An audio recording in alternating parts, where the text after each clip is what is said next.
ask. Could you respond to the assertion of other pagan resurrection myths that are said to predate and influence the resurrection of Jesus? Yeah. Remember I mentioned that New Testament scholarship has tried all these other things before. And one of them back in the late 19th century, early 20th century was this attempt to compare Christian beliefs to what one could find in other ancient religions. And one of the things that was tried was to look at supposed resurrection myths of dying and rising gods, like Osiris and Tammuz and Adonis and so forth. And some of the scholars at that time thought to try to explain away the Christian belief in the resurrection as a result of the influence of these pagan myths of dying and rising gods. Well, that movement soon collapsed within New Testament scholarship.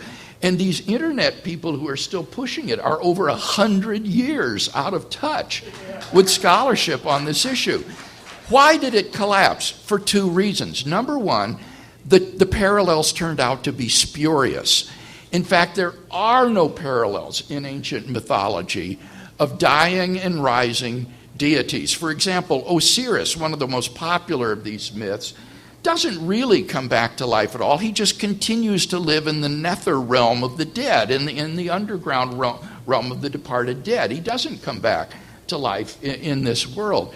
And a Swedish scholar named Trygg Mettinger recently did a study of these dying and rising gods.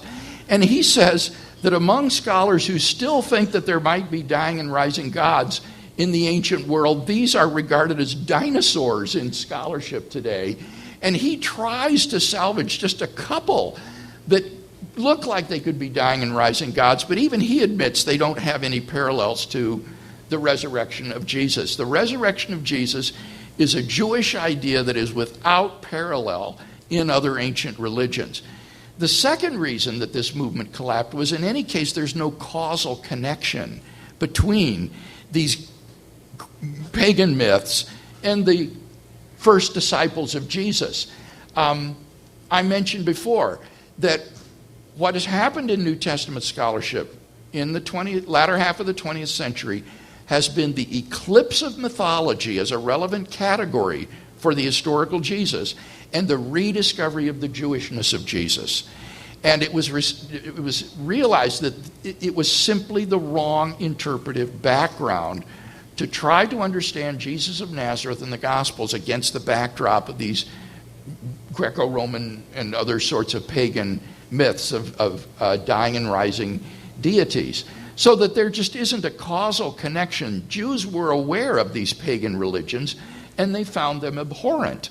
And so there are no cults of these seasonal dying and rising gods in first century Israel. No trace at all. So the idea that the disciples would sincerely come to believe that Jesus of Nazareth was actually risen physically from the dead on the basis of these myths is just utterly implausible. And so for that reason, this is a movement that has been tried and found wanting in New Testament scholarship and doesn't command significant scholarly following today.